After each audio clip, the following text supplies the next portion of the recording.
I think we got to start off by giving the man of the match, and I think there's only one option, really, for me. And you might think that I'm going to go Noni Madueke, obviously through how good he was tonight, but I feel like you've got to look at the man who constantly provided opportunities for our front line, constantly passed the ball to the players in our front line. And without this man's contribution, there's no way we score 5 goals tonight. And that is obviously Joe Lumley. I thought he was terrific for Chelsea tonight.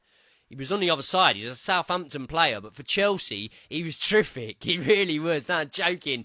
Oh, I'm sort of not joking, but it's Enzo Fernandez, mate. Enzo Fernandez is making me eat every single word that I had ever said about him. And before you jump the gun and say, oh, you were hating on him, I was never hating on him. I was saying that I feel like Romeo Lavia defensively gives you more. But I tell you what, ready to eat the words. Ready to eat them. Enzo needs to be starting against Spurs. If we can find a way to get the free in, I'd really like to do that. But f*** me, Enzo's been good, man. Enzo's been so good, hasn't he, in recent weeks? And really, really now showing us the player that we see for Argentina. The player that we did see, by the way, in his first 6 months at Chelsea. When he came in and we were having a turbulent time, Enzo Fernandez was the man raising the bar. I mean, I said it in my last video that, yeah, we're looking special and we are really starting to build something. We're looking better and better. And Enzo Fernandez is a huge reason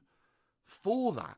I mean, in and out of possession, he looks miles better, way more dynamic. He's getting around the pitch, not with ease, but a lot more easier than what he was a few weeks ago. He looked like he couldn't cope with the intensity of the Premier League for quite some time. Now, it doesn't look like it's an issue, which has also given him a lot more time on the ball. He's getting on the ball in areas where it's a little bit more compact, and he's able to deal with it. He's not under immense pressure. He's not isolated. Yes, Caicedo, Gusto, Cucurella, Lavia, they've removed his defensive sort of requirements that he's going to have in a game. You know, that's been freed. And he is allowed to be sort of where he wants and free roam a little bit. And the other creative players around him, Felix, Palmer, they're thriving off of each other. Madueke, they all know to make a run when Enzo's on the ball now. Similar to when Fabregas used to get on the ball for Chelsea. And then Costa would know to go and Pedro would know to go. We're starting to see that now because there's a little bit of belief in Enzo Fernandez to actually be able to play the right pass. And I know people are going to be saying, don't get carried away, it's against Southampton, but this isn't just against Southampton. This was against Aston Villa.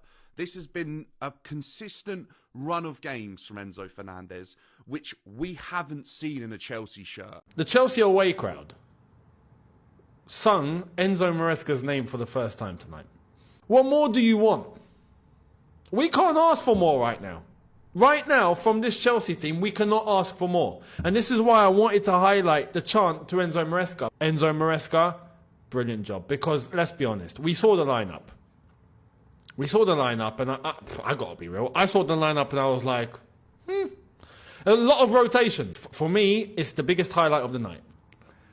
And I say that because it takes a lot to win the Chelsea fans over.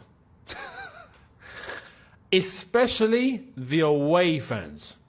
The home fans are the home fans you expect with 43,000 Chelsea fans at Stamford Bridge. You know, okay, you're going to get some people that like you.